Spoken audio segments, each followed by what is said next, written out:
እኛን ብለው ስንቶቹ ከሰንበት ወጡ? እኛን ብለው ስንቶቹ ከጽዋ ማህበር ተበተኑ? እኛን ብለው ከቤተክርስቲያን ስንት ሰዎች ቀሩ? ዛሬ ምስጋና ያመነፈቀን ሰዎች የለንም? ጭብጨባው ያጠፋን ሰዎች የለንም? ትንሽ ስንደነቅ፣ ትንሽ ስንመሰገን እኛንን እኮ በነገራችን ላይ አሁን መተን ቤተክርስቲያንን ከዚህ ጉድ ያወጣን ምን ሰዎች አለ? እኛንን በቲክቶክ ምናወጣት ቤተክርስቲያንን ለስሙ ዲግሪ አለ። ተምርሃል፣ ጎበዝ ተማሪ ነህ። ምን አረክበት? የሰንበት ተማሪ ነው ያረገ? ቆራቢ ነው ያረገ? ማስተርሱን ተማርከው የቤተክርስቲያን ልጅ ነው ያረገ? ዶክተር ነው፣ ለስሙ ማስተርስ አለው፣ ለስሙ ዲግሪ አለው፣ ለስሙ የአብነት ትምህርት ተምሯል። ልጆቹ ቤተክርስቲያን እንዲመጡ ግን አይፈልግም። የሰንበት ተማሪ እንዲሆኑ አይፈልግም። አረ ከዛም የባሰ አለ። እኛ ዛሬ በስንት አጥማቂያን እየተነገደ የሰን ነገር እየሸቀልን አይደል? ስንት ሰው የከበረ ቤተክርስቲያን እኮ በሁለት መንገድ እኮ ነው የምትጠቅመው። ውስጥም ሆነው በትክክል እያገለገሏትም ትጠቅማለች፣ ሰድበዋትም ደግሞ በጊፍትና በቲክቶክም እየጠቀመቻቸው ነው፣ ይተዳደሩባታል።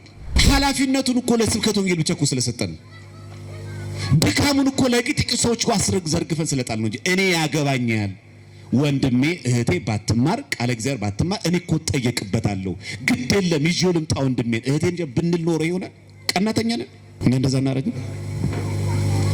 ጎንደሬ ከጎንደሬ፣ ጎጃሜ ከጎጃሜ፣ ጎንደሬ ከጎንደሬ፣ ኦሮሞ ከኦሮሞ ጋር፣ ትግሬው ከትግሬ ጋር። እኛ እኮ አሜሪካ ሄድን እኮ አይለቀንም እኮ የበሽታ መቼ ሲያዩ ሁላችን ምኞት እሷ ስለሆነች ብዬ ነው። ዲቪ ደረሰው ሲባል መንግስት ሰማያት እንደገባ አድርጎ የሚቆጥር ሰው አለ። ጽዋ ዝክራችን እኮ ዛሬ እኮ በጎሳና በቆጥ ነው እኮ ምን ተጠቃቀመው ሁሉ እኮ በዛ ሆነ። ምን ደጋገፈው ራሱ ባልንጀራችን ራሱ ከዛም አልፎ ጋብቻችን ሁሉ እንዴት ከዚህ ጎሳ ታገባለህ ብለን በጣም ተሰምራቸው ልጆች አሉ። የወር ክፍያ የምትሸፍነች ሰዎች አሉ። ሰው እንዲያመሰግንህ እንዳታረገው በቅንነት። ያ ካልሆነ ዋጋ የለውም። ደግሞ እዚህ መተን ደግሞ እየዘመርን እየሰበክን ደግሞ ሸሚዛችን አራግበን ደግሞ ወያለው ዝም ብለን እንጨፍራለን። አሁን እኛ አናሳፍርም። እግዚአብሔር ነፍሱንም ጭምር ደግሞ ወስደው ወደ መንፍቃል ነው ወስደው ደግሞ ጭራሽ አረ ቅሪ በለመዳን ያለን በእውነት በስንት ነገር ሸቀልንበት፣ በስንት ነገር ነገርንበት። ዛሬ በቤተክርስቲያናችን ስንክሳር ሐዋርያው ናትናኤል ቀናተኛው ስምዖን የተባለው ያረፈበት ዕለት ነው ዛሬ። እዚህ ርዕሱም ያደረግነው ከዚህ ሐዋርያ መንፈሳዊና የተጋድሎ ሕይወቱ እኛ ኦርቶዶክሳውያን ክርስቲያኖች በዚች ቀን ስለ ወንጌል ሁሉን አደርጋለሁ በሚል ርዕስ ስለተዘጋጀ ስለ ወንጌል ሁሉን ያደረገው ናትናኤልን አብነት አድርገን ተምረን ከትምህርቱ ደግሞ የምንጠቀም ያድርገን። ኢየሱስም መልሶ ከበለስ በታች አየሁ ስላልሁ አመንህን? ከዚህ የሚበልጥ ነገር ታያለህ አለው። እውነት እውነት እላችኋለሁ ሰማይ ሲከፈት የእግዚአብሔርን መላእክት በሰው ልጅ ላይ ሲወጡና ሲወርዱ ታያላችሁ አለው ይላል። ስለ ቃሉ እግዚአብሔር ስሙ የተመሰገነ ይሁን። ናትናኤል ማለት ቃሉ የዕብራይስጥ ሲሆን ትርጉሙ የእግዚአብሔር ስጦታ ማለት ነው። ናታን ማለት ስጦታ ማለት ነው። አሁን ብዙ ጊዜ በኢትዮጵያ ወንድ ልጅ ብዙ ጊዜ ናታን ብሎ መጣት ተለመደ ነው። ናታን ማለት ስጦታ ማለት ኤል ናትናኤል እንትን ኤል ደግሞ ስም እግዚአብሔር ነው። ስለዚህ ናትናኤል ማለት የእግዚአብሔር ስጦታ ማለት ነው። በዓለም አቀፍ አብያተ ክርስቲያናት ናትናኤል የአርሜኒያ ሀገር ፓትሮን ሴንት የሚጠብቃት ቅዱስ ነው። ልክ አሁን በእኛ ሀገር ኢትዮጵያን እመቤታችን አስራት ሀገሯ ናት ብለን እንደምንጠራው ማለት ነው። ሐዋርያው ናትናኤል ደግሞ አርሜኒያ ለተባለች ሀገር የሚጠብቃት ቅዱስ ነው ብሎ ያምናሉ አርሜናውያን። አንዳንድ ሰዎች እንደዚህ አይነት ነገሮች ሲነገሩ እኛ ሀገር ብቻ ያለ አድርጎ ስለሚያስብ ማለት ይሄ ፓትሮን ሴንት ተብሎ የሚጠራ ነው። ጠባቂ ቅዱስ ማለት የአካውንታንቶች ማን ነው? ማቴዎስ ቀራጭ ስለሆነ ማለት ገንዘብ ሲሰበስብ ነበር። የሐኪሞች ደግሞ ሉቃስ ፓትሮን ሴንት ተብሎ ይጠራል። እና አትናቴው ማን ነው? ናትናኤል የእግዚአብሔር ስጦታ ማለት ነው።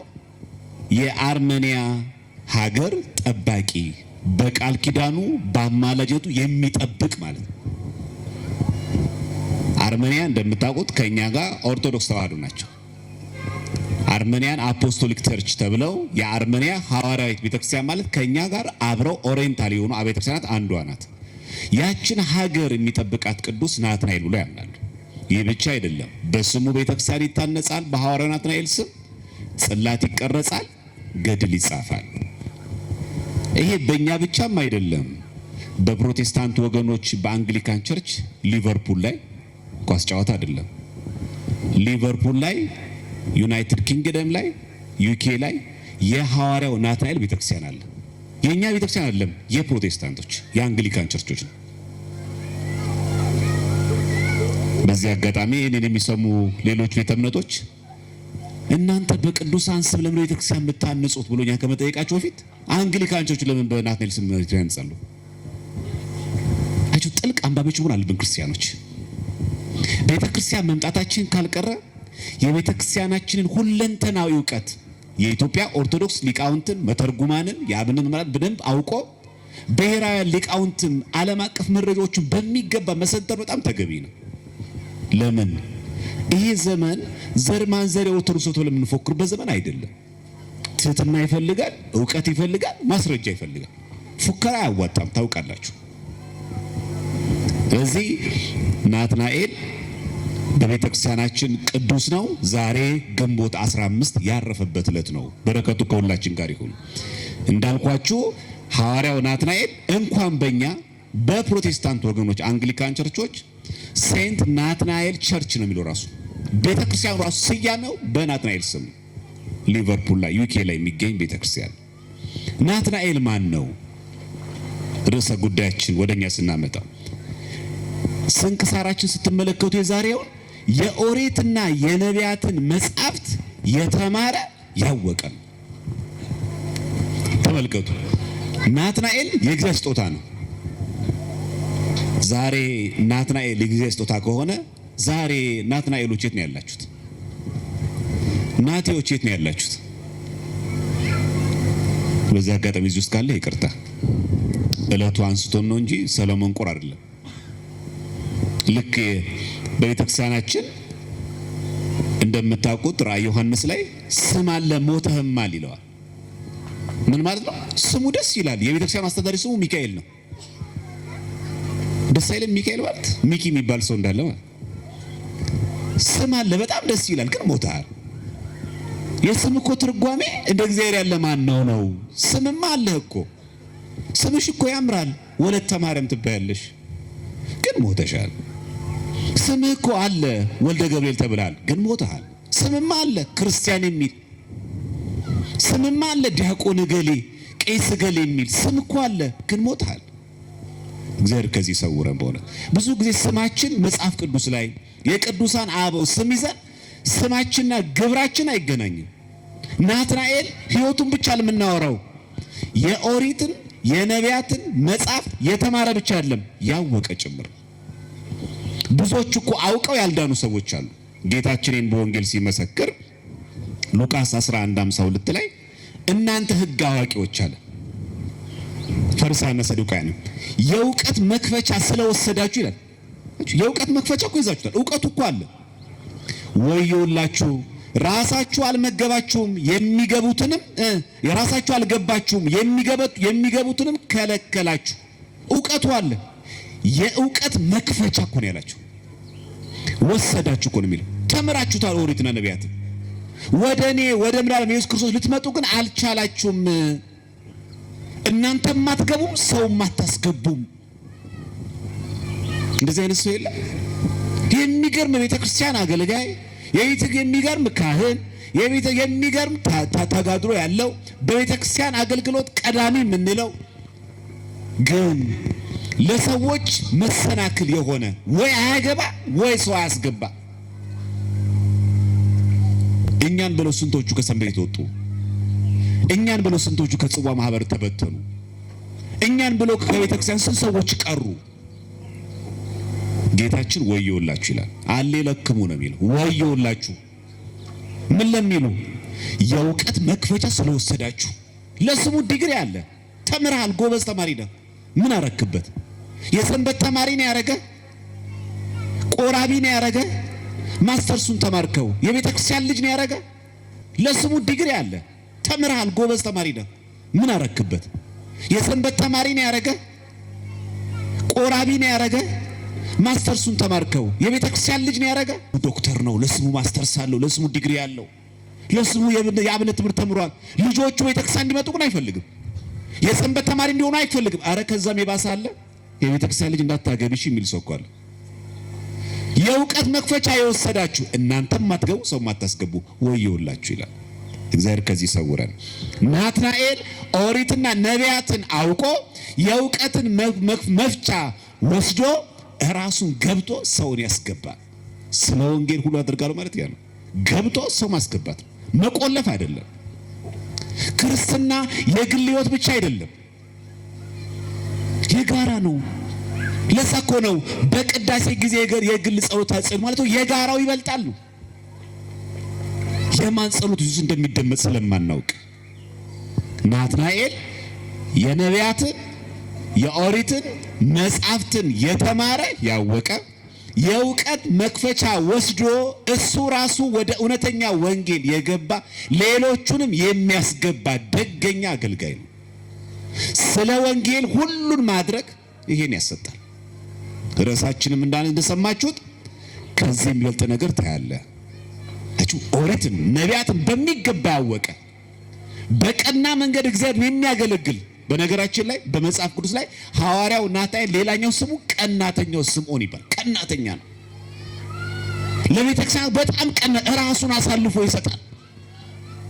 ስጋውን እየጎዳ እየጎሰመ የሚበልጥ ነገር ያደርጋል።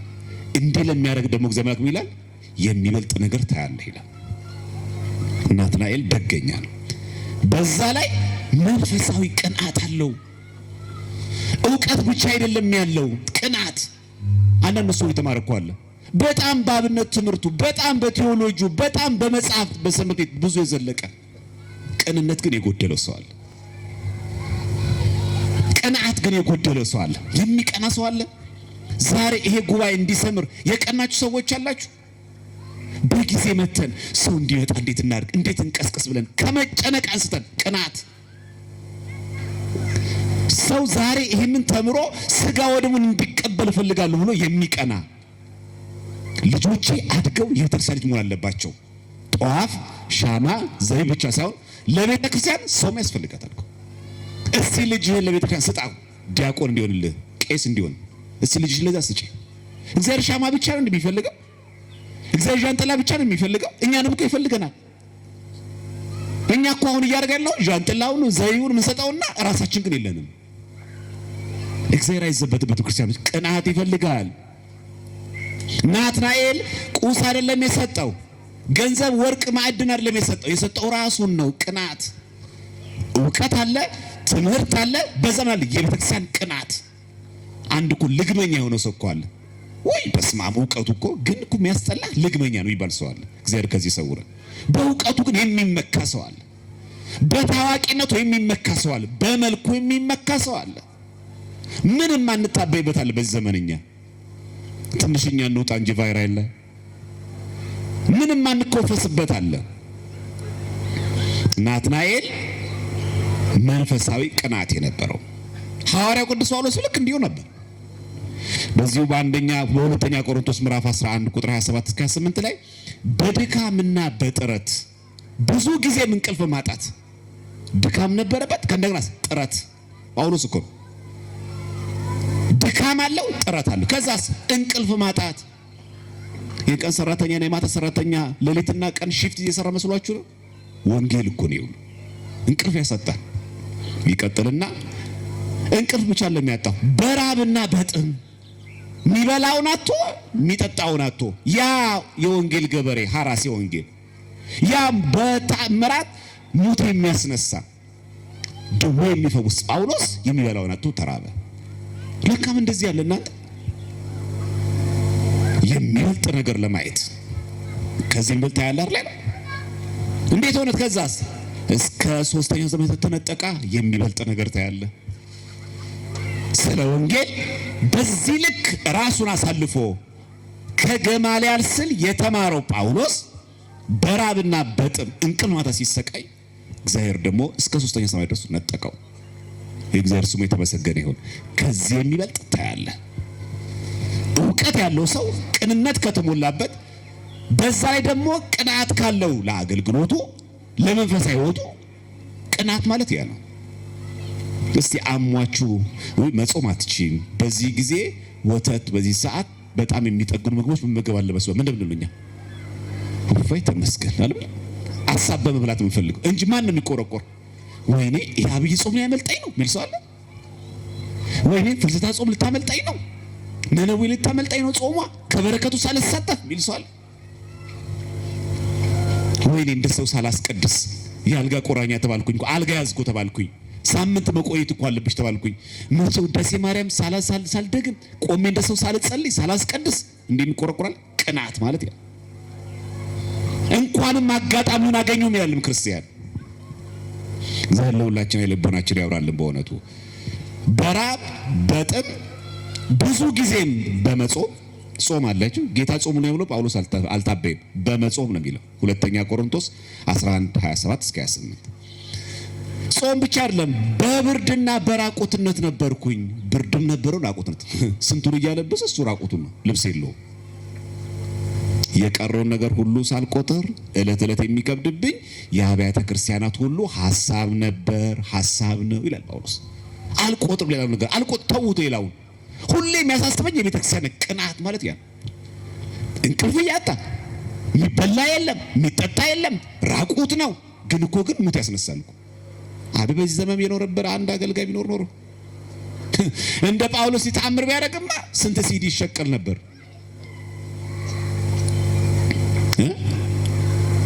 እኛ ዛሬ በስንት አጥማቂያን እየተነገደ የሰው ነገር እየሸቀልን አይደል? ስንት ሰው የከበረ ቤተክርስቲያን እኮ በሁለት መንገድ እኮ ነው የምትጠቅመው። ውስጥም ሆነው በትክክል እያገለገሏትም ትጠቅማለች፣ ሰድበዋትም ደግሞ በጊፍትና በቲክቶክም እየጠቀመቻቸው ነው፣ ይተዳደሩባታል። ሰድበዋትም ገንዘባቸው ነች፣ ደሞዛቸው ነች። ሰድበዋትም ልቦና ስጥልን፣ አጻረ ቤተክርስቲያን አስተክስልን ትላለች ቤተክርስቲያን። ጸሎቷም እኮ ነው። እየሰደቧትም ለነሱ ጊፍታቸው ናት። አንበሳ እየወረደላቸው አበባ እየተቀበሉ ጥምጣሟን አድርገው ካባዋን ለብሰው ሙልጭ አድርገው ይሰድቧታል። ይሄም መተዳደሪያ ነው። ጳውሎስ የሁሉ ነገር ሆኖ በሉ አዋጡልኝ፣ ሙት እያስነሳው እውር እያበራው እውነተኛ ወንጌል ሰባኪ ሆኜ በዛ ላይ እስከ ሶስተኛ ሰማይ ተነጥቄ አምጡ ምለብሰውን አምጡ ምበላውን አላለም።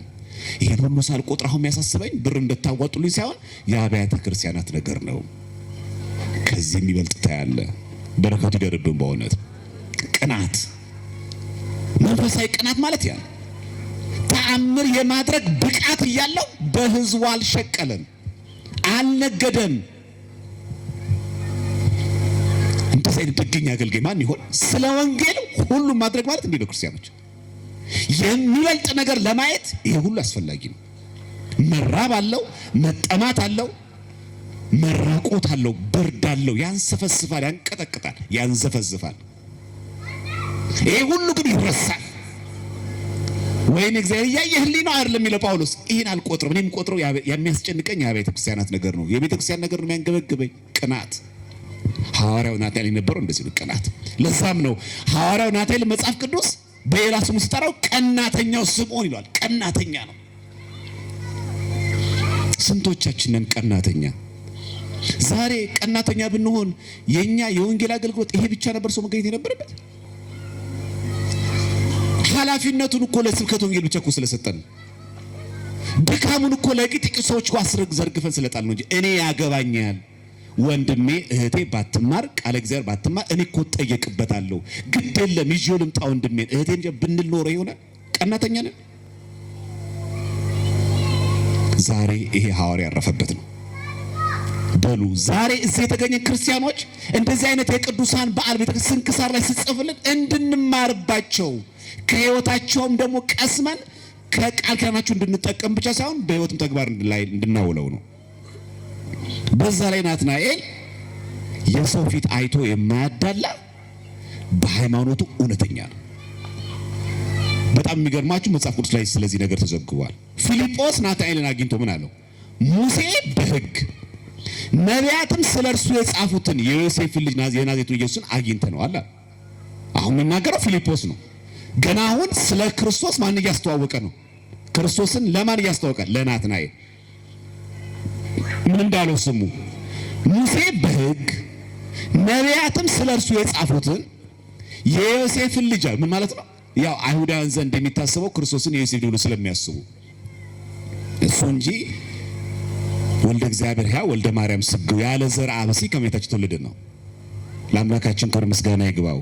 የናዝሬቱን ኢየሱስ አግኝተነዋል አለው። ናትናኤል ምን አለ? ከሰፈራችን እኮ ካንተ ሀገር ከገሊላ የወጣ ነው ሲለው ምን አለው? የኛ ዘር አላለ። ከናዝሬት መልካም ነገር ሊወጣ ይችላልን? ይሄም እናገኘው ዮሐንስ ወንጌል ምዕራፍ 1 ቁጥር 46 ላይ አላዳለም። አይታችኋል? የኛ ሰው ነው አላለ። እኛ እንደዛ እናደርግ። ጎንደሬ ከጎንደሬ፣ ጎጃሜ ከጎጃሜ፣ ጎንደሬ ከጎንደሬ፣ ኦሮሞ ከኦሮሞ ጋር፣ ትግሬው ከትግሬ ጋር። እኛ እኮ አሜሪካ ሄድን እኮ አይለቀንም እኮ የበሽታ መቼስ ያው የሁላችን ምኞት እሷ ስለሆነች ብዬ ነው። ደዌ ደረሰው ሲባል መንግስተ ሰማያት እንደገባ አድርጎ የሚቆጥር ሰው አለ እኮ። ጎንደሬ ብቻ የሚያስቀድስበት ቤተክርስቲያን፣ ጎጃሜ ብቻ የሚያስቀድስበት ቤተክርስቲያን፣ ትግራይ ብቻ የሚያስቀድስ የት ሀገር ብንሄድ ነው ይሄ በሽታ የሚለቀን? አያችሁ ናትናኤል ከአንተ ወገን የሆነ ከናዝሬት ከገሊላ እኮ የወጣ የናዝሬቱን ኢየሱስን አገኘ ነው ሲባል የኛ ሰው ነው አላለም። ከናዝሬት መልካም ነገር ይወጣል፣ አያዳላም። ናትናኤል ዘረኛ አይደለም፣ ጎጠኛ አይደለም፣ ጎሳውን አልመረጠም። ይወጣልን መልካም ነገር ታችሁ ክሮስ ቼክ ማድረግ ትክክል ነው። እውነት ነው የምታወራው ፊልጶስ። ከናዝሬት መልካም ነገር ይወጣል ሲለው ፊልጶስ ምን አለው? ናና እይ። ዛሬ ይሄ በሽታ አልተጠናወተንም። ጽዋ ዝክሮቻችን በቅዱሳን ስም እንዘክረው የአንድ ጎሳ የአንድ ብሔር ቢመራችሁ ማዋጡት እውነታው ይሄ ነው። በጣም ጥቂት ናቸው በቀይ ቅዱሳን ሲሰበሰቡ አንድ ሰፈር ያሉ ምንም ይሁኑ ኦርቶዶክሳን ብቻ መሆናቸው የሚሰበሰቡ አሉ። ጽዋ ዝክራችን እኮ ዛሬ እኮ በጎሳና በቆጥ ነው እኮ ምን ተቃቀመው ሁሉ እኮ በዛ ሆነ። ምን ደጋገፈው ራሱ ባልንጀራችን ራሱ ከዛም አልፎ ጋብቻችን ሁሉ እንዴት ከዚህ ጎሳ ታገባለህ ብለን አረ ከዚህም ከፍታልኛ ሰባኪ ወርዶም ሲያስጭስ ሲጨርስ ይሄ ቅድሙ ሰባኪ ግን እንዴት ነው ግን አማራ ላይ ጎጃሜ ይመስለኛል። አይ የሆነች ቃል ሲናገር የእግዚአብሔርን ቃል እንኳን ለምን እናንተ የምትሰሙት? ሰባኪ ወርዶ ሲጨርስ የሆነች ቃል ያለት ቃል አይ እንትን ሳይሆን አይቀርም መሰለኝ። እግዚአብሔር አይደል ልቦናችን ያብራልን በእውነት። ናትናኤል ከገሊላ ከናዝሬት የሆነ ከሰፈሩ የአንተ ሀገር ሰው የናዝሬቱ ኢየሱስ በገሊላ የተወለደ አለ፣ ስለ ሙሴም ነቢያትም ስለሱ የተናገሩለት ነው ብሎ ሲነግሩት ከናዝሬት መልካም ነገር ይወጣልን ብሎ የመረመረ ሰው አያዳላም። የኛ ሀገር ሰው ነው፣ የኛ ሰው ነው፣ የኛ ጎሳ ነው፣ የኛ ጎጥ ነው ይደገፋል አለ። በዚህ ስንት ነገር አበላሸን። ስንቶች ከቤተክርስቲያን ጠፉብን። ቤተክርስቲያን የሁሉም ቤት ናት አይደል? ምንድነው ቅዳሴ ሲገባ የሚለው ወደ እግዚአብሔር ቤት የገባ ሰው ይበል ፈላሲ ያለ የሚለው መጻተኛ ነኝ ባይተዋርነት እንዳይሰማ። ዛሬ ለመጀመሪያ ጊዜ እንኳን አየር ጤና ኪዳነ ምሕረት የመጣ ሰው እንኳን ቆም ከየትም ሀገር ነው ባይተዋርነት እንዳይሰማህ ይሄ ቤት የእግዚአብሔር ቤት ነው የምትላ ቤተክርስቲያን። እስቲ ባናረገውም እቺን ቤተክርስቲያን የሰጠን እግዚአብሔር እስቲ በእልልታ እስቲ እናመስግነው እስቲ በእውነቱ። የሆነ ቦታ ስትገቡ እኮ ትሸማቀቁ የለ እኛ ሰው ናቸው አይ እዛ ግሩፖች ነገሌ ይቀመጡ አይ የኛ ሰው አይደለም ብሎ ተሳቀቁ የለ። ቤተክርስቲያን እኮ አጥርታ ነው የጀመረችው። ይበል ፈላሲ ቅዳሴ ሲጀምር እንደዛ እኮ ነው። ዘገባ ሀበ ቤተ እግዚአብሔር ወደ እግዚአብሔር ቤት የገባ ሰው እኔ መጻተኛ ነኝ አትበል፣ የሰው ሀገር ሰው ነኝ አትበል። ይሄ ቤት እግዚአብሔር ቤት ነው። ከየትምና ምንም ሁን መርዋ ይሄ ነው። ግን ተበከል ከላይ እስከታች ምን ጤነኛ ያለ እንዱ ዝም ብለኛ ጠቅላይ ቤተ ክህነቱ ምናምን እንላለን እንጂ የኛው በሽታው ሳለ አይደል መች ለቀቀ። ከሰው ፊት አይዶ የማያዳላ እውነተኛ በመልክ በዘር በጎጥ በጾታ የማያዳላ እውነተኛው ናትናኤል ይሄን በማረጉ ምን አረገ? ከዚህ የሚበልጥ አየ። በሉ ከዘር ጎጥ ስንወጣ ከዚህ የሚበልጥ ነገር እናያለን። በንጽህና ስናገለግል የሀገሬ ሰው ናቸው ጎሳዬ ናቸው ሳትል ሰው በመሆናቸው ብቻ የኔ ቢጤ እንኳን ቢሆን ጨርቃም እንኳን የጣለ ሰው የናቀ እንኳን ካከበርከው ከዚህ የሚበልጥ ነገር ታያለህ። ስለ ወንጌል ሁሉ ማድረግ ማለት እንዲህ ነው። በጎጥና በጎሳ ዘረኝነት ውስጥ ተወሽቆ ስለ ወንጌል ሁሉ ማድረግ አይቻልም። ይሄንን ካባ መጣል ያስፈልጋል። ይሄንን ክባድ ማሽቀንጦ መጣል ያስፈልጋል። ሁለት ነገር አይቻልም። ናትናኤል ማን ነው? ለሃይማኖቱ ቀናተኛ ነው። ከናዝሬት መልካም ነገር ይወጣልን ብሎ መረመረ። እሺ አሁን ከናዝሬት የምትቀ አሁንም ደግሞ አንድ ደረጃ ከፍ አለ። መተናና ሲለው አሁንም መጥቶ ምን አለው ጌታ ኢየሱስ? ናትናኤል ወደ እርሱ ሲመጣ አይቶ ክርስቶስ እኮ ነው። ናትናኤል ምን አለው? ተንኮል የሌለበት በእውነት የእስራኤል ሰው እነሆዋል የሚለው እኮ ጌታ ምን አለው? ናትናኤል ቴንኪው በጣም አመሰግናለሁ አይደለም ያለው፣ ከወዴት ታውቀኛለህ? እስቲ ምስጋናው እውነት ነው፣ ይገባኛል። አረ ምን አይነት ሐዋርያ ነው እናንተ! መጀመሪያ ካንተ ወገን የመጣ ክርስቶስ አለ፣ ከናዝሬት ነው፣ ካንተ ሀገር ነው ሲባል ጎጡን ሰፈሩን ሳይ ከናዝሬት መልካም ነገር ይወጣል ብሎ ጭራሽ እየነቀፈ ይባስ ብሎ ደግሞ ራሱ ባለቤቱ ደግሞ ተንኮል የለበት ምን በእውነት የእስራኤል ሰው ሲለው ምን ብሎ ተናገረ? ጎበዝ እንኳን ልቤን አወቅከው። እኔ እኮ በርግጥ ነገራችን ላይ ክፋት እኮ የለብኝም። እኛ እንደዛ አይደለም? የሆነች ነገር ሲሳካልን እኔ በነገራችን ላይ አፌ ነው እንጂ እንዳለን ራሳችን ስናጸድቀው እኮ። ናትናኤል ግን ከወዴት ታውቀኛለህ? አመስግነኸኛል፣ ተንኮል የለበት ብለኸኛል፣ የእስራኤል ሰው እነሆ ብለኸኛል። የመሰከረው ሰው ፊት ነው።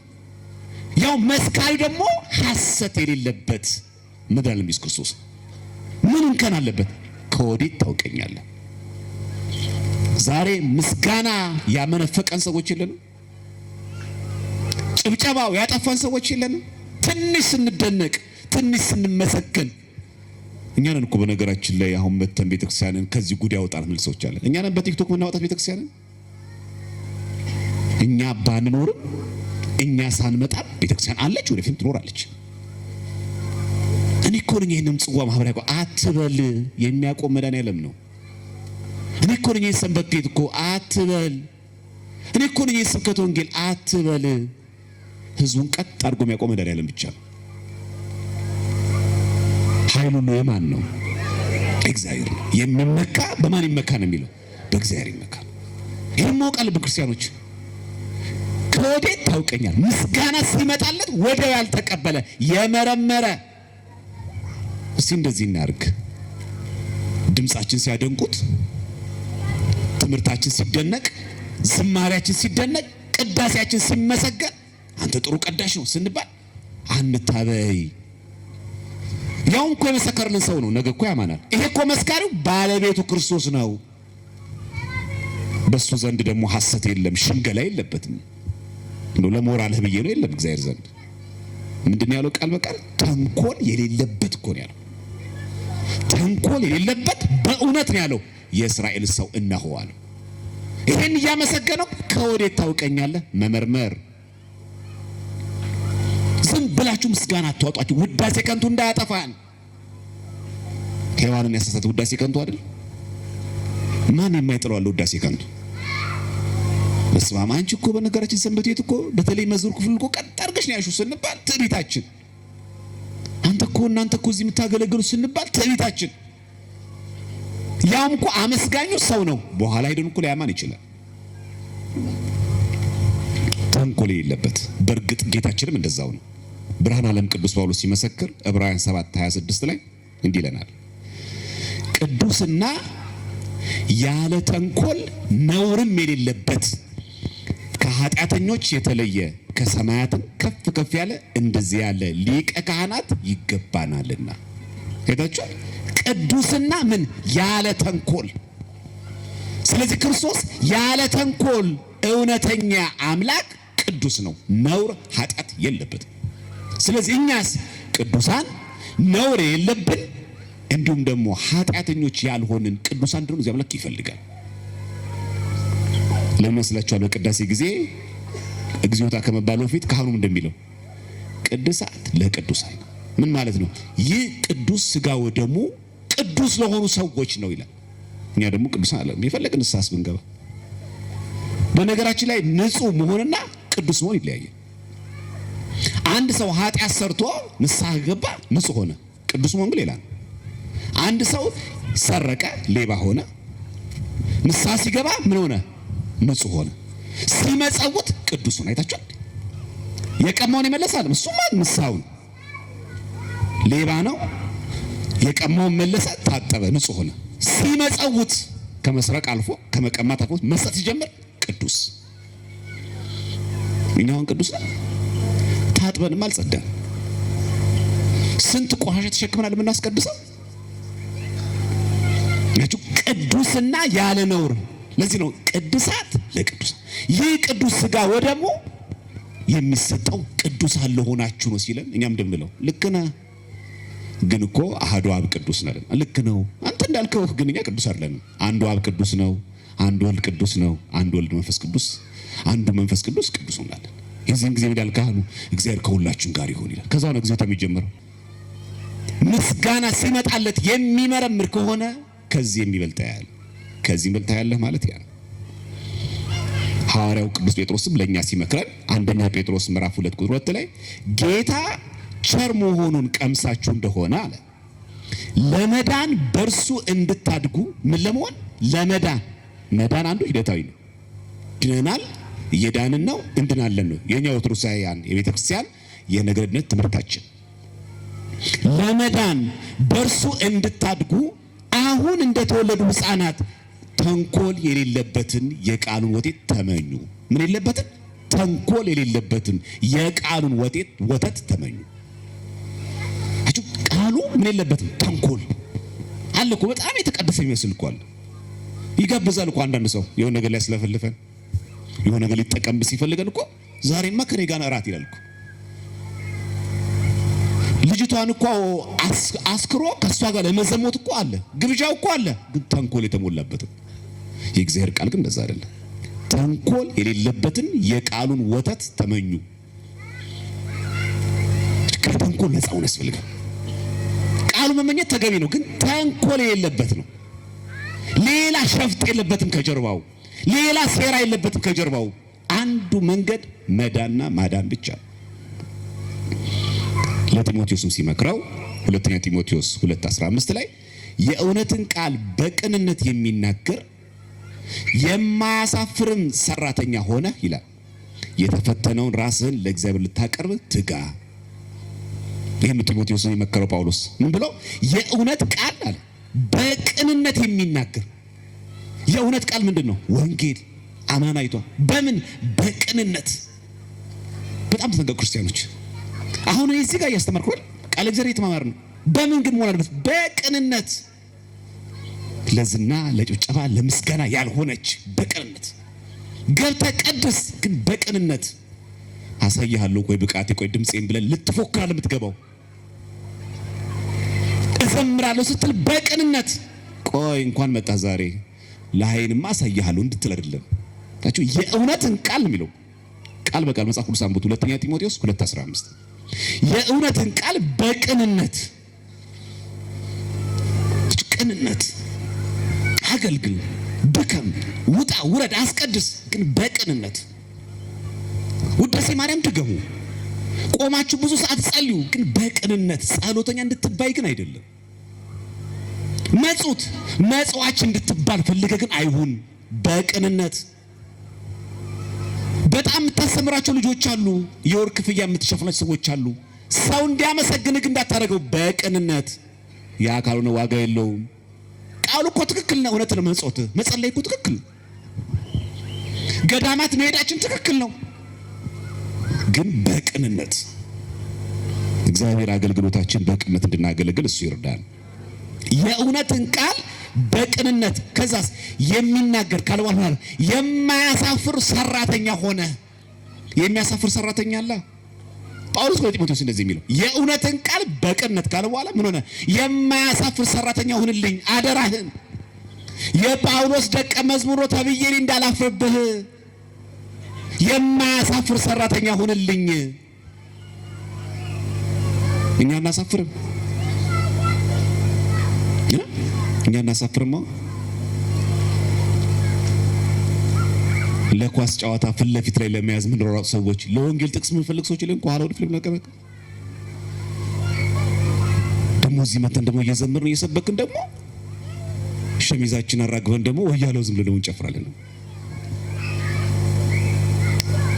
አሁን እኛ አናሳፍርም? እግዚአብሔር ሰው መገኘት የማይገባው ክርስቲያን መገኘት የማይገባው አልተገኘንም።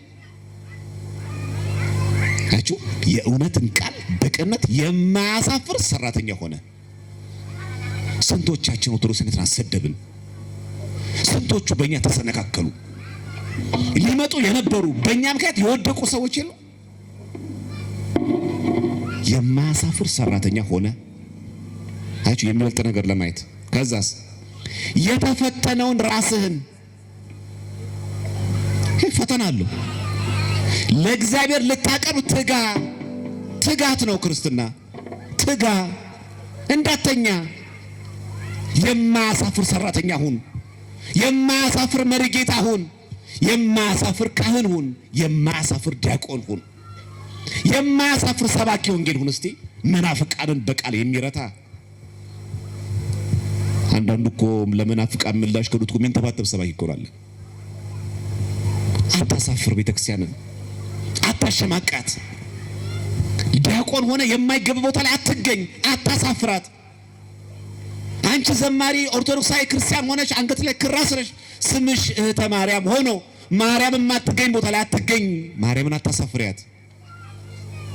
የማያሳፍር ሰራተኛ ሆነ። ቅንነት ማለት ያ ነው። ቅናት ማለት ያ ነው። ተንኮል የሌለበት ማለት ያ ነው።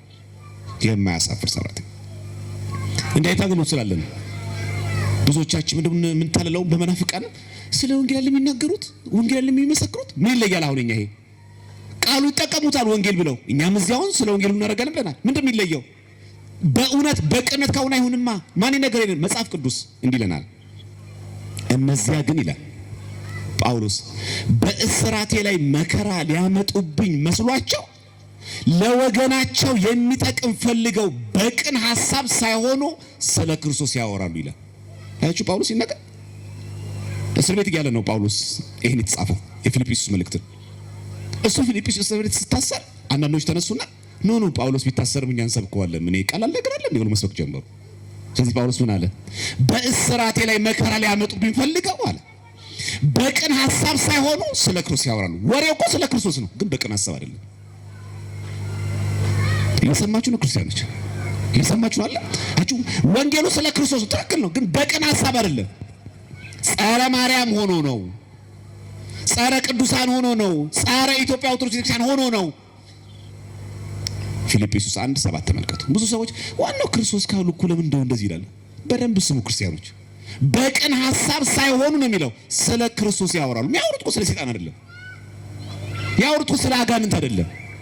ያወሩት እኮ ስለ ዝሙት አይደለም። በቅን ሐሳብ ሳይሆኑ ስለ ክርስቶስ ያወራሉ። አይታችኋል? ወንጌል እንኳን ራሱ በቅን ሐሳብ ካልሆነ ዋጋ የለውም። በሉ ስናስቀድስ በምን ይሁን? በቅን ሐሳብ። ናትናኤል ቅን ነው፣ በቅን ሐሳብ አገለገለ። ምን አደረገ? ከዚህ የሚበልጥ ከዛ ምን አለው? ናትናኤል ከወዴት ታውቀኛለህ ብሎ ሲጠይቀው ጌታን ምን አለው? ፊልጶስ ሳይጠራህ ከበለስ በታች ሳለህ አየሁ አለው። ልክ ይህን ሲለው ናትናኤል ምን አለ? መምህር ሆይ አንተ የእግዚአብሔር ልጅ ነህ፣ አንተ የእስራኤል ንጉሥ ነህ አለ ይላል። ተአምር አሳየኝ አላለም። እንዳይሁዳውያን ምልክት ፈልጋለሁ አላለም። ውስጥ ሚስጥሩን ልብና ቆይቶ ሲመረምርለት አመነ። እኛ ዛሬ ምልክት አንፈልግም። ተአምር ካልተደረገኛ እናምናለን። በነገራችን ላይ እኮ ተአምር የሚደረገው ያላመኑ ኢአማንያን ምልክቱን አይተው ወደ እምነት እንዲመጡ ነው። ያመነ ሰው ወደ ምልክት ከሄደ አመንዝራነት ነው ወይ በጨዋታ ሕግ ወራጅ ቀጠና ውስጥ መግባት ነው የሚፈለገው። ሰዎች በጥቅስ ስለማያምኑ አሕዛብ መናፍቃን ያለው አማራጭ የመጽሐፍ ቅዱስ ትምህርት አይታችሁ ብታስተምሯቸው አያምኑም። የበለጠ እነሱ ማለት የሆነ ተአምር ሲያዩ ነው። ስለዚህ ጠበል የሚደረገው በእምነት ተአምራት የሚደረጉት እነዚህ ያላመኑ ሰዎች ይህንን ምልክት አይተው ወደ እምነት እንዲመጡ፣ ወደ ጥምቀት ወደ ቁርባን እንዲመጡ ለማድረግ ነው። ግን አምነን ኦርቶዶክሳን ሆነን ምልክትን የምንሻ ከሆነ ግን ክፉና አመንዝራ ትውልድ እንባላለን። ምልክትን ይሻል ነው የምንባለው። አመንዝራነት ነው። ከጨጓራ በሽታ ነፈውስ እሰየው ማን ተሰቃያለ? ከኩላሊት በሽታችን፣ ከደም ግፊታችን፣ ከስኳራችን፣ ከሳይነስ፣ ከብዙ በሽታ እግዚአብሔር አምላክ ይገላግለን በጠበሉ። ያ ካልተደረገ ግን አላምንም ግን አንልም። አንተ አምላክ የለህም ግን አንልም። ስለዚህ ናትናኤል ምን አለው? ከበለስ በታች ይሄንን ስንክሳር ብሎ ይነገራል። በጥሩ ግሩም መንገድ ያብራራዋል። ከአንድ አህዛብ ጋር ይጣላና ናትናኤል ያኔ እውነተኛ ሐዋርያ ሳይሆን በፊት ከአንድ አህዛብ ጋር ተጣልቶ በአንድ ምት ጣለውና ገደለው። ከዛ በለስ ስር ቆፈረና ቀበረው። ሰው አላየውም፣ ግን ማን አይቶታል? ስንክሳር ላይ ለይ ከአህዛብ ጋር ነው ተጣላ። አንድ እንዲህ ሲመታው ወደቀ፣ እጁ ላይ ሞተበት። ሰው ዞር ሲል ምንም ነገር የለም። ቆፈር አደረገና በለስ ላይ ቀበረ። ሁለተኛው ደግሞ በሄሮድስ ጊዜ ሕፃናት ከሁለት ዓመት በታች ያሉት ሕፃናት ሲያስገድል ሲያስፈጃቸው ክርስቶስን ፍለጋ ሄሮድስ የናትናኤል እናት በለስ ዛፍ ስር ላይ አንጠለጠለች በቅርጫት። ማታ እየወጣች ታጠባውና እዛ በለስ ትደብቀዋለች። ምክንያቱም የሄሮድስ ወታደሮች ሲመጡ ቤት ውስጥ ልጇ የለም። እሷ በለስ ጫካ ውስጥ ደብቀዋለች። እዛ በለስ ስር ሳለ አውቃለሁ አሉ። አይገርም? ያኔ ነው ማቀ። አሁን ዛሬ ስለተናገርኩ መስሎሃል? ፊልጶስ ሄዶ ገና አገኘሁት ብሎ ሲናገር የዛን ጊዜ ማቀ መስሎ ነው። ማቀ ያኔ ነው። ለምን ይመስላችኋል በለስ ያለው? በለስ ቅጠሉ ሰፊ ነው። ኃጢአት ሰፍናብህ ሳለህ አውቃለሁ። ምን ማለት ነው? ይላል ነገር ጨፋሪ እያለህ እኮ አውቃለሁ። አትታበዩ ክርስቲያኖች፣ ከየት እንደመጣን ዛሬ ጉዳችን ሸፍኑ ስላቆመን ነው በሰው ኃጢአት የምንዘባበተው። የኋላ ታሪካችን ቢከፈት ማን ነው ጥሩ ዘገባ ያለው? ስንት ጉድ አለብን። ስለዚህ ከበለስ በታች ሳለህ አውቃለሁ። ኃጢአት ሰፍናብህ ሰልጥናብህ ሳለህ ራሱ አውቃለሁ። ያኔ ነው ማቀ። እናት ተደብቃ እንኳን ስታጠባ እዛው በለስ ስር ስትሸሽግ ሄሮድስ እንዳይገል ስትደብቅ ያን የምጠብቅህ እኔ ነኝ። ያን ሰውዬም በአንድ ቡጢ ጥለህ መተህ ሰው አያኝ ብለህ ብትቀብረው ያን ጊዜ እኔም አውቅሃለሁ። መቼ ነው የሚያውቀን? ያኔ። ለዚህ ነው አባቶች ሲያሳርጉ ሰይጣን የሸሸገውን ምን የሚያውቀውን መንፈስ ቅዱስ ያወቀው። ሰው እኮ ላያውቀው ይችላል። አሁንም እኮ አለብን ቤት ዘግተን ብቻችን የምንሰራው ስንት ጉድ አለ። አዎ ሰው አላየም፣ ልክ ነው። ግን ያኔም ግን ያውቃል። ናትናኤል ምን አለ? መምህር ሆይ አንተ የእግዚአብሔር ልጅ ነህ፣ አንተ የእስራኤል ንጉሥ ነህ አለ። ልክ ሲናገረው አመነ። ምልክት አሳየኝ፣ ተአምር አሳየኝ አላለም። አይሁድ እኮ ተአምር እያሳያቸው ምልክት እያሳያቸው ሰንበትን ሽሯል ብሎ እኮ ተቃወሙት። ከዚህ የበለጠ የሚያይሰው ይሄ ነው። እየሰማችሁ አይደል? የተማረ ሰው ነው። አንድ ቀጥለን ምን አለን? መንፈሳዊ ቅናት ነበረው። ሁለት ሶስተኛ ምስጋና ሲቀርብለት ተንኮል የለበት ሲባል መረመረ። በዛ ላይስ ከአንተ ሀገር የወጣ የናዝሬቱ ኢየሱስን አገኘ ነው የገሊላ ሰው ሲሉት ወደ ራሱ ሰው የኛ ሰው ብሎ አላዳላም። ከናዝሬት መልካም ነገር ይወጣል መረመረ።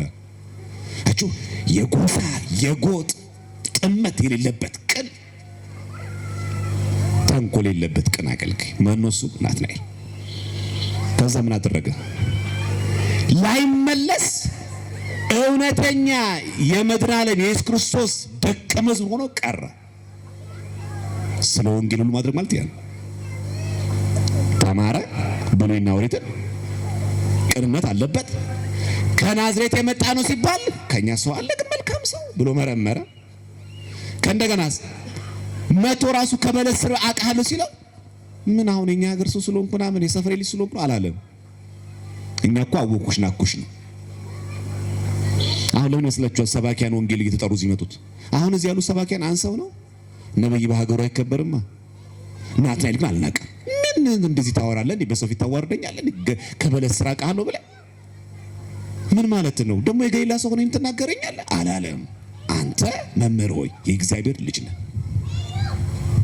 አንተ የእስራኤል ንጉሥ ነህ። እኛ ምናምን እንደዚህ ነው። ክርስቶስ የማን ልጅ ነው? የእግዚአብሔር ልጅ ወልድ እግዚአብሔር ሕያው። አንተ የአይሁድ ንጉሥ ነህ፣ ንጉሠ አይሁድ ነህ። ይህን ሲለው ጌታ ምን አለው? ይህን ስላልኩ አመንክን አለው። ከዚህ የበለጠ ነገር ገና ታያለህ። ምን ያለ ነገር? ከዚህ የበለጠ ምንድን ነው? ያ ከዚህ የበለጠ ነገር ቅድም እንደነገርኳችሁ እውነቱን እላችኋለሁ፣ ሰማያት ሲከፈቱ፣ አሁን ሰማይ እኮ የሚከፈት የሚዘጋ ሆኖ አይደለም። ልክ የተከፈተ በር ሲከፈት ከውስጥ ያለው ዕቃ ንብረት እንደሚታይ ሁሉ ምስጢር ተገለጠ ማለት ነው። የሰው ልጅ የእግዚአብሔር መላእክትም በሰው ልጅ ላይ ሲወጡና ሲወርዱ ታያላችሁ። ሲወርዱ ማለት አምላክ ሰው ሆነ፣ ሲወጡ ማለት ሰው አምላክ ሆነ። እርገቱንና ርደቱን ይናገራሉ። ባለፈው እርገቱን ላይ ያከበር ነው። ከዚህ የበለጠ ያህል የተማረ ቅን የሆነ ከጎጠኝነት የጸዳ ቅንነት ብቻ ሳይሆን ቅንዓት ያለው ጭምር የሰው ፊት አይቶ የማያዳላ ሲነገረው ተአምር ምልክት ካልታየ ካልተደረገልኝ አልቀበልም ሳይል ከክርስቶስ ጋር የተጣበቀ ላይመለስ ደቀ መዝሙር የሆነው። የሚመለስ እኮ ብዙ አለ። ስንት የሚገርም እኮ መሪጌታ እኮ ሸኝተናል። ስንት እኮ የሚገርም እኮ ሰባኪ እኮ ወጥቷል ከቤተ ክርስቲያን። ናትናኤል ግን አልተመለሰም ወደ ኋላ። የለም ወደ ኋላ አትመለሱ ክርስቲያኖች። አንዴ ወተን ክርስቶስን ለወንጌል ለእውነት ለኦርቶዶክሳዊት ከቆምን በኋላ ወደ ኋላ መመለስ ክልክል ነው። የጨው ሐውልት ነው የምንሆነው። ማንም ነው የሚልሰን። ውሃ ሲያገኙ ደግሞ ይሟሟል። ዓለም ስታለኝ ደግሞ ትውጠናለች። የጨው ሐውልት ነው የምንሆነው። ወደ ኋላ አትመልከቱ። ዓለምን አንያት፣ ወደ እሷም አንጎምጅ፣ ወደ ኋላም አንመለስ። በቃ አንድ ዲያቆን ሰው ተመልሶ ወደ ርኩሰት አይሄድ። እጃችን ተቀብቶ የለም ይሮ የሁላችን ተቀብቷል እኮ 36 ወንሳታችን እጃችን ተቀብተዋል። አትቀማበት ሲባል አፍንጫችን ተቀብተዋል። ለምሳሌ አፍንጫችን ተቀባ። ከሚስት ውጪ የሌላ ሰው ሚስት ጋር አትሂድ፣ አትሂጂ ማለት ሌላ ነገር አታሽት። ስንት ቦታ ሄድን። ለቤዛ ቀን የታተማችሁበትን ቅዱሱን የእግዚአብሔር መንፈስ አታሳዝኗል የሚለው አላሳዘን ነው። በአፍ ክፉ ነገር አይናገር፣ ክፉ ነገር ከአፍ አይውጣ፣ አትሳደብ። ስንት ነገር አደረግንበት። በጆሮ ቃል እግዚአብሔርን ስማበት፣ መልካም ነገር ስማበት። ስንት ነገር ሰማንበት። ግንባራችን ምሩን እንቀባለን፣ መልካም ነገር አስብበት። ስንት ነገር አሰብንበት። እግራችን ተቀባ፣ ወደ እግዚአብሔር ገስግስበት፣ ለመልካም ነገር ገስግስበት። ስንት ቦታ ገባ እግራችን። ስንት ነገር አንቦራጨቅን። ግን እኮ 36 ሕዋሳቶቻችን እኮ ተቀድሰዋል፣ ታትመዋል። ማህተም ደግሞ ምን ማለት ነው? የመንፈስ ቅዱስ ነኝ የሚል የእግዚአብሔር ልጅ ነኝ የሚል። ከዚህም በልጥ ነገር ለማየት ነው። የመጨረሻው ከናትናኤል በጣም የምንማረው ነገር ናትናኤል ወደ ተመደበበት ሀገረ ስብከት ሲል የገጠሙት ፈላስፎች ናቸው፣ ተራቃቂዎች ናቸው። ልክ አሁንኛ የጥበብ ዘጲላጦስ ያነበበ ዘዳቪንቺ ኮድ ያነበበ የኦሾ መጽሐፍ ያነበበ ፈላስፋ እንደሚሆኑ ሰው የምር ግን እግዚአብሔር ግን አለ ምንም ይጠይቁ። አሁንም እኮ አለ። እንደዚህ አይነት ሰዎች የገጠሙ ቦታ ላይ ሄደው እነዚህን ሁሉ ረቶ አሳምኖ ወደ እውነተኛ ወንጌል አመጣቸው። የሚገርም ዕቅበተ እምነት ሳሪ ነው። እኛ ያለን የጀመርነው ዕቅበተ እምነት ለሃይማኖት መጠበቅ ናትናኤል ሐዋርያ ዛሬ ያረፈው በረከቱ ይደርብን። ከዚህም በልታ ያለ ማለት ያ ተመልከቱ። ስንክሳርን ከሰነፎች ይላል ምንም ዕውቀት ከሌላቸው ከፈላስፎች ከተራቃቂዎች አውቀናል አንብበናል ይሄንን እኮ ዓለም በልተናል ብለው የግሪክ ፍልስፍናን ካወቁ ሰዎች ጋር እውነተኛውን ወንጌል መሰከረላቸው። ምን ይላል ጳውሎስ ሲመሰክር? ስለዚህ አንደኛ ቆሮንቶስ 6:10 ላይ ወይም ሌቦች ወይም ገንዘብ የሚመኙ ወይም ሰካሮች ወይም ተሳዳቢዎች ወይም ነጣቂዎች የእግዚአብሔር መንግስት ያወርሱ። ምኖች? ነጣቂ አሉ እኮ ውስጥ ሆነው እኮ የሚነጥቁ እኮ አሉ እኮ ነጣቂዎች። ህዝቡን ቀስ በቀስ እየወሰዱ ወደ ምንፍቅና የሚወስዱ እኮ አሉ። ነጣቂ ምን አይሆኑም? የእግዚአብሔር መንግስት ያወርሱ። በቃ እዚህ ውስጥም ካለ ስማ፣ በውጭም ካለ ስማ። ነጣቂ ተሆኖ እግዚአብሔር መንግስት ውስጥ አይቻልም። ነጣቂ ማለት እኮ ስለ ቦርሳና ስለ ብር ስለ ሞባይል እያወራ ይመስላችኋል? ነጣቂዎች የእግዚአብሔር መንግስት አውርሱ። እኛ እኮ በነፍስም በስጋ እኮ ነው እየበደልን ያለነው። በስጋ የህዝቡን ገንዘብ እንዴትም አድርገን በልተን ጨረስ ነው። ይባስ ብለን ደግሞ ኑፋቄ ነፍስም ልንሰርቅ በስንቱ የሚጠይቀን መድኃኒዓለም ገንዘቡንም ንብረቱንም ሰውነቱንም አሳጥተን አራቁተን ነፍሱንም ጭምር ደግሞ ወስደው ወደ መንፍቃል ነው ወስደው ደግሞ ጭራሽ አረ ይቅር ይበለን መድኃኒዓለም። በእውነት በስንት ነገር ሸቀልንበት፣ በስንት ነገር ነገርንበት። ስማችን ተጠቅመን ክህነታችን ተጠቅመን ታፔላዋ ቤተክርስቲያን ሆና እኛ ከጀርባ ግን ነጣቂ ተኩላ ሆነን። ናትናኤል እንደዚህ አይደለም። ነጣቂዎቹን ፈላስፎቹን አሳምኑም ይላል። ተከታዮቹ አረጋቸዋል የሚለው ፎሎወር አይደለም ያረጋቸው፣ ሰብስክራይብ አድርጎ አይደለም ያላቸው፣ አጠመቃቸው። የሥላሴ ልጅነት እንዲሰጡ አረጋቸው። ይሄንን ማድረግ ወደ ሌላ ሀገር ሄደ። አገኙት። ናትናኤልን ቆዳውን ገፈው ሰቀሉት። በሰማዕትነት አረፈ። በረከቱ ከሁላችን ጋር ይሁን። አይቹ ናትናኤል ዛሬ አረፈው። አሁን ከዘረዘርናችሁ የኛ ህይወት የትኛው ነው? እውቀት ነው ያለን? የቤተክርስቲያን ምንም እኮ የለንም። የሆነች ነገር ታክሲ ውስጥ ብድግ ስትል እኔ በርግጥ ቤተክርስቲያን ውስጥ ብዙ እውቀት እኮ የለኝም። እስከ መቼ እንደዚህ ነው የምንናገረው? ናትናኤልን የምንወድ በዚህ ቤት የተገኘ ሰዎች ስለ ወንጌል ሁሉ የምናረከው ለምን አናነብም? ይሄው መምህራን አላችኋል። በዚህ ሊቃውንት የመጽሐፍ መምህራን የምትፈልጉ አሉ፣ ወንጌል ሰባኪያን አሉ፣ ብንጠይቃቸው የቴዎሎጂ ምሁራን አሉ። ምን አተን ምንድን የጎደለን? በመዋቅር ደረጃ ብትመለከቱ ሰንበት አለ፣ ቴዎሎጂ አለ። ምንድን የጎደለን? የናትናኤል ወዳጆች ከሆናችሁ ይሄን እንከተለዋ። ከጎጠኝነት ከዘር ውጣ። የናትናኤል ወዳጅ ከሆንክ በረከቱ እንዲያድርብን። ምስጋና ሲመጣል ወዲያ ተቀበለው፣ መርምረው። በቅንነት አገልግላቸው ስለ ክርስቶስ ያወራሉ። በምን በቅን ሐሳብ ሳይሆኑ እኮ ነው የሚለው። እንመርምር አስቀድሳሉ፣ ግን በቅን ሐሳብ ነው። እየመጸወትክ ነው። እዚህ ጽዋ ማህበር ላይ ያገለግላሉ፣ ግን በቅን ሐሳብ ነው። ሌላ ሸፍጥ ጀርባዬ ላይ የለም። የሆነ ልንጠላጠልበት የፈለኩት ሰው የለም። ጓደኛ እኮ ያነሱ ያዘ ሰው እኮ አለ፣ ፍቅረኛ ያዘ ሰው እኮ አለ፣ ግን በተንኮል ለምን ሊጠቀምባት። እሷም እኮ ጓደኛ ይዛል ልትጠቀምበት፣ ወይ ሀብታም ነው ብላ፣ ወይ በጎሳው፣ ወይ በሀብቷ፣ ወይ በቁሳቁስ አለ እኮ፣ ግን እኮ ፍቅረኛው ናት። ተንኮል ግን አለበት። እግዚአብሔር ከዚህ ይሰውራል። እውነተኛ ትዳር፣ እውነተኛ ክርስትና፣ እውነተኛ ስብከት፣ እውነተኛ ወንጌል እንድናገለግል እግዚአብሔር አምላክ ይርዳል። ከዛም በመንግስተ ሰማያት ደግሞ ከዚህ የበለጠ ነገር እንድናይ እግዚአብሔር አምላክ ይርዳል።